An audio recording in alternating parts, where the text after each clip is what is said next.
Oh man, May 12th was kind of another banner release day for music, wasn't it? New Paramore, new Dream Car, hell, apparently even that Harry Styles solo effort is pretty good. Huh, guess we know who the Timberlake of One Direction is probably going to be now, don't we?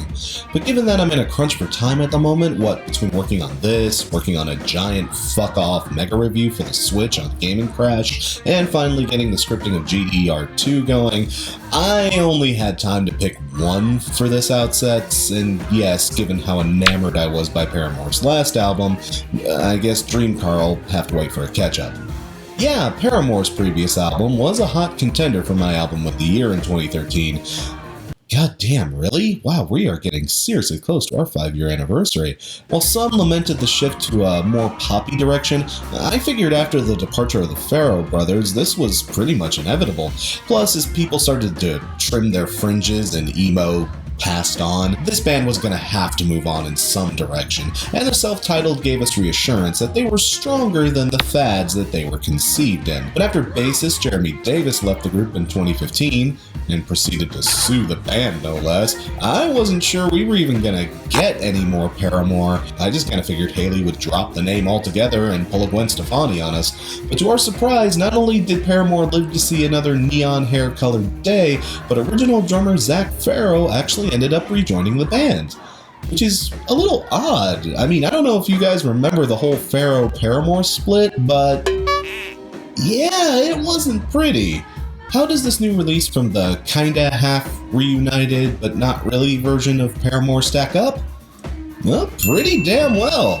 This thing is soaked in a new wave, early 80s pastel kind of vibe. Its sound is bright, crisp, and polished to a mere sheen so intense that you need a 4K monitor just to catch all the little details. The melodious marimba-style steel drums of Hard Times, matched by Taylor York's clean, slightly washed out guitar riffs, and Haley's ripped straight out of the Miami Sound Machine keyboard work, set the tone for the album nice and early. This album is going to be pop with a capital P-O-P. You down with P-O-P? Yeah, you know me. Well, that's the thing, you damn well better be, because while there are still the tracest remnants of their, edgier sound in here, they are so not the forefront of the soundscape anymore. Back in the day, that emo core-ish sound may have been the main course, but these days it's been relegated to a light seasoning. And with each subsequent album, the band has been laying on less and less and less of that seasoning, to where most probably won't even be able to taste it anymore.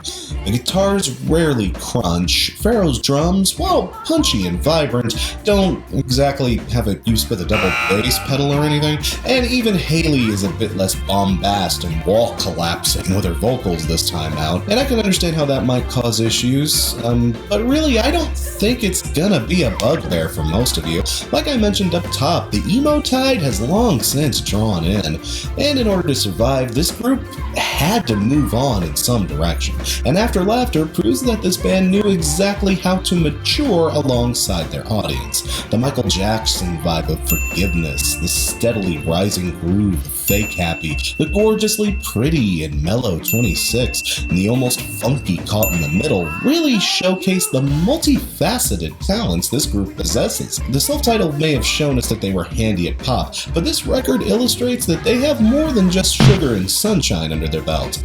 And that certainly goes for the lyrics too. Oof. This album is called After Laughter for a pretty damn good reason, just fair warning. Pretty much the only song I didn't care for on this record was No Friend, well, I don't want to call it instrumental because there are lyrics, but it's just some dude rambling nonsense over what is a very pretty collection of guitar noodlings and thumpy bass, but you can barely hear him over the instrumentation, and I have no clue what the hell he's even doing here.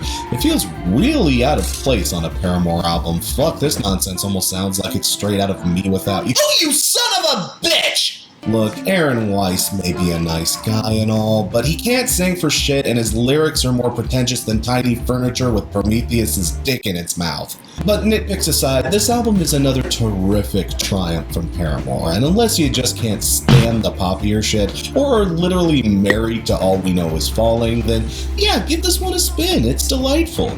Even if the band is kinda sliding down the old Tegan and Sarah slide. Look, I'll bet you a vinyl copy of So Jealous that this group is going to be full-blown out of my jurisdiction by the next release. But for the time being, yeah, Paramore is still kicking ass. After Laughter gets 4.5 bottles of Good Guy Young out of 5.